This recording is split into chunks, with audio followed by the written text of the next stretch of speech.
سودی معیشت کے خاتمے میں علماء کا کردار۔ سود کے خلاف وفاقی شرعی عدالت کا فیصلہ 28 اپریل 2022 کو اور رمضان المبارک کی 26 تاریخ کو منظر عام پر آیا۔ گویا 5 سال کا عرصہ گزر چکا ہے۔ حکومتی اور نجی بینکوں نے اس فیصلے کو سپریم کورٹ میں چیلنج کر رکھا ہے۔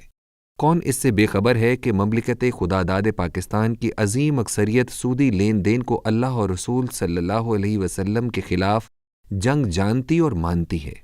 کیونکہ یہ اس قرآن پاک میں ہے جس کے ایک ایک لفظ اور حرف سے مسلمان کا ایمان جڑا ہوا ہے۔ اس کے باوجود ابھی تک اس اپیل کے خلاف تمام طبقات بیان بازی، لفاظی اور زبانی جمع خرچ یعنی لپ سروس کے سوا کوئی ایک عملی قدم بھی نہیں اٹھا سکے۔ یوں تو ہر مسلمان کا دینی فریضہ تھا کہ وہ اس اپیل کے خلاف جد و جہد کو اپنے ایمان کا تقاضا سمجھتا اور کمر کس کر اس کے خلاف میدان عمل میں نکلتا۔ یہ اگرچہ سیاسی جماعتوں اور مقتدر حلقوں کا بھی فرض تھا کہ سودی معیشت کے خاتمے میں یہ جو رکاوٹ کھڑی کی گئی ہے اس رکاوٹ کو ختم کرنا اپنے لیے لازم ٹھہراتے، کیونکہ سیاستدان اور افواج پاکستان بات بات پر آئین پاکستان کا حوالہ دیتے ہیں اور اس کے تقدس کی آواز اٹھاتے رہتے ہیں۔ کیا آئین پاکستان کی دفعہ 38F ریاست سے سود کے جلد از جلد خاتمے کا نہیں کہتی؟ کیا یہ آئین کی خلاف ورزی نہیں ہے؟ بات بات پر آرٹیکل 6 اور غداری کے ایک دوسرے کو تانے دینے والے کیا سودی معیشت کو رائج کرنا ملک و قوم اور دین سے غداری نہیں سمجھتے؟ یقیناً یہ کام ہر پاکستانی مسلمان کے کرنے کا تھا، لیکن حقیقت یہ ہے کہ اصل میں یہ کام علماء کرام کے کرنے کا ہے، جنہوں نے قرآن اور حدیث کی روح سے سود کی حرمت اور شناعت سے عام مسلمان کو آگاہ کیا۔ انتہائی اہم سوال یہ ہے کہ کیا پاکستان کے علماء کرام اور دینی جماعتوں کی ذمہ داری عوام کو سود کی حرمت اور شناعت سے آگاہی کے بعد ختم ہو جاتی ہے؟ ہرگز نہیں، انہیں سودی معیشت کے خلاف چٹان بن کر کھڑا ہونا ہوگا۔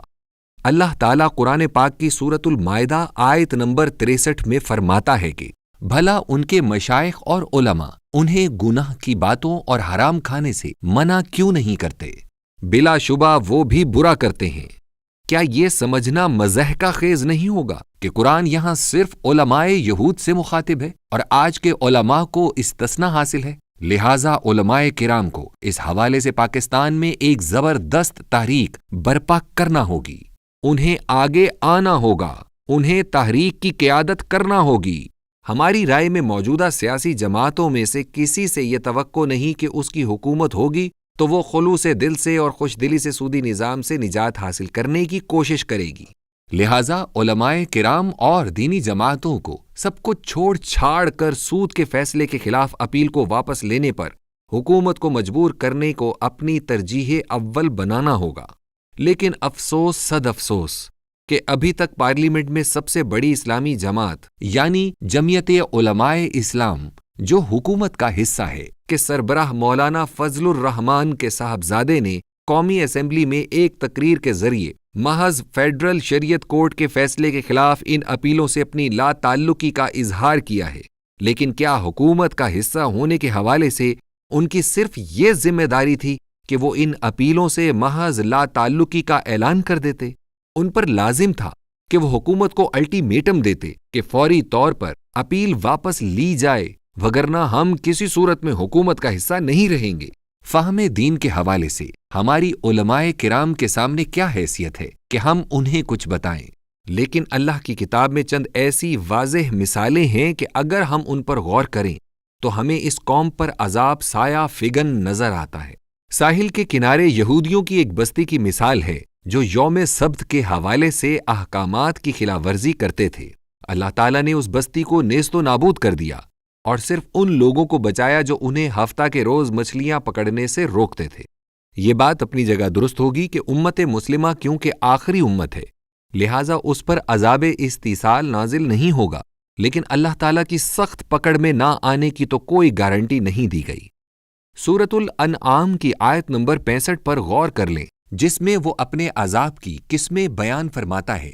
کہ میں نافرمان قوموں پر آسمان سے آفات نازل کرتا ہوں، ان کے پاؤں کے نیچے سے عذاب نازل کرتا ہوں، پھر انہیں ٹکڑوں میں تقسیم کر کے ایک دوسرے کی طاقت کا مزہ چکھاتا ہوں۔ کیا ہم پہلے ہی عذاب کی ان تینوں اقسام کے شکار نہیں ہو چکے؟ لیکن اب ہم اس سے آگے بڑھ کر اس گناہ کا ارتکاب کر رہے ہیں جس کو اللہ تعالیٰ نے اپنے اور اپنے رسول صلی اللہ علیہ وسلم کے خلاف جنگ قرار دیا ہے۔ امت مسلمہ کی حالت بحیثیت مجموعی اپنی جگہ پر قابل تشویش ہے، لیکن ہم آج پاکستان کے حالات پر سنجیدگی سے غور کریں تو دل ڈوب جاتا ہے۔ روشنی کی کرن نظر نہیں آتی، ہر طرف اندھیرا ہی اندھیرا چھایا ہوا ہے۔ سیاسی طور پر غیروں کے غلام ہیں، ہم معاشرتی طور پر ان کی تہذیب کو اپنانا اپنے لیے قابل فخر سمجھتے ہیں، اور معیشت جو آج کی مادی دنیا میں طاقتور اور کمزور ہونے کی سب سے بڑی بنیاد بن چکی ہے، اس حوالے سے تو ہمیں بدترین صورتحال کا سامنا ہے۔ ہم اس قدر مقروض ہیں کہ اپنے ملک کے معاملات چلانے کے حوالے سے مفلوج ہو چکے ہیں۔ پہلے پوشیدہ طور پر ان کے احکامات حاصل کرتے تھے، اب کھلم کھلا ان کی ہر سطح پر مداخلت کو قبول کر رہے ہیں۔ خارجی معاملات تو دور کی بات ہے، اب داخلی سطح پر ان سے باادب ہو کر ڈکٹیشن قبول کر رہے ہیں۔ رمضان المبارک کی 27ویں شب کو قائم ہونے والا پاکستان، جو اپنا مطلب لا الہ الا اللہ بتاتا ہے، سودی معیشت کی جکڑ بندی میں تباہی کے دہانے پر پہنچ چکا ہے۔ اب اس کو بچانے کی ایک ہی صورت ہے کہ اس کی سیاست، معیشت اور معاشرت کو اس کی نظریاتی بنیادوں پر کھڑا کیا جائے۔ ہم سمجھتے ہیں کہ سود کے خلاف وفاقی شرعی عدالت کے فیصلے نے ہمیں پھر ایک موقع فراہم کیا ہے کہ ہم اس عالمگیر جکڑ بندی کے خلاف علم بغاوت بلند کر دیں۔ ایٹم بم بنا کر تو گھاس کھانے کی نوبت نہیں آئی تھی، لیکن سودی نظام سے بغاوت اور حقیقی اسلامی ریاست کے قیام کی طرف پیش رفت ایٹم بم بنانے سے کہیں بڑا دعویٰ ہے۔ یہ سرمایہ دارانہ نظام کے دعوے دار ہوں یا روس اور چین کی بے خدا حکومتیں ہوں، سب کو ہمارے خلاف اکٹھا کر دے گا۔ ایسی صورت میں اگر ہم گھاس کھانے کے نعرے کو ایک حقیقت بنا کر دنیا کے سامنے ڈٹ جائیں، جیسے افغان طالبان کی حکومت اس وقت ڈٹی ہوئی ہے، ایسی صورت میں تکالیف تو بہت آئیں گی، مصائب کے پہاڑ تو ٹوٹ پڑیں گے، لیکن معجزہ بھی ہو سکتا ہے، کیونکہ اللہ کی سنت ہے کہ انسان جب راہ حق میں چٹان کی طرح ڈٹ جاتا ہے تو پھر جہاں انسانی کوششوں کی انتہا ہوتی ہے، وہاں سے خالق و مالک کائنات کی مدد کی ابتدا ہوتی ہے۔ بہرحال ہم یہ بات مکرر عرض کریں گے کہ دینی جماعتوں اور شخصیات کو آگے بڑھ کر قیادت کرنا ہوگی، اپنی ذات اور جماعت کو مثال بنانا ہوگا،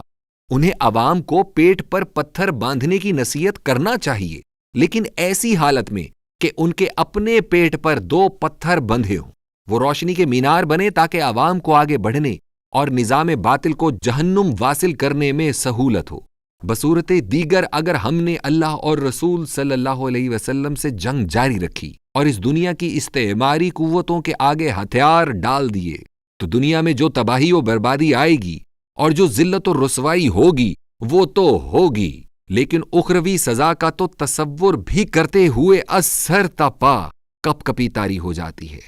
سودی لین دین اللہ تعالیٰ کی مخلوق کا بدترین استحصال ہے، ان کے حقوق پر ڈاکہ ہے جو باہمی نفرت اور دشمنی کا موجب بنتا ہے۔ آخر میں ہم یہ کہنے میں ہرگز نہیں ہچکچائیں گے کہ علماء کرام اور دینی جماعتوں نے سود کی لعنت کو ختم کرنے کے لیے اپنا تن من دھن نہ لگایا تو اللہ رب العزت کا قہر اور غضب اس قوم پر نازل ہوگا، جس کے اولین اور مرکزی ذمہ دار وہ ہوں گے۔ کیا ہمیں یہ یاد دلانے کی ضرورت ہے کہ سن 1974 میں جب عوام اور علماء کرام نے قادیانیوں کے خلاف بھرپور تحریک چلائی تھی تو حکومت انہیں غیر ملزم قرار دینے پر مجبور ہوئی تھی،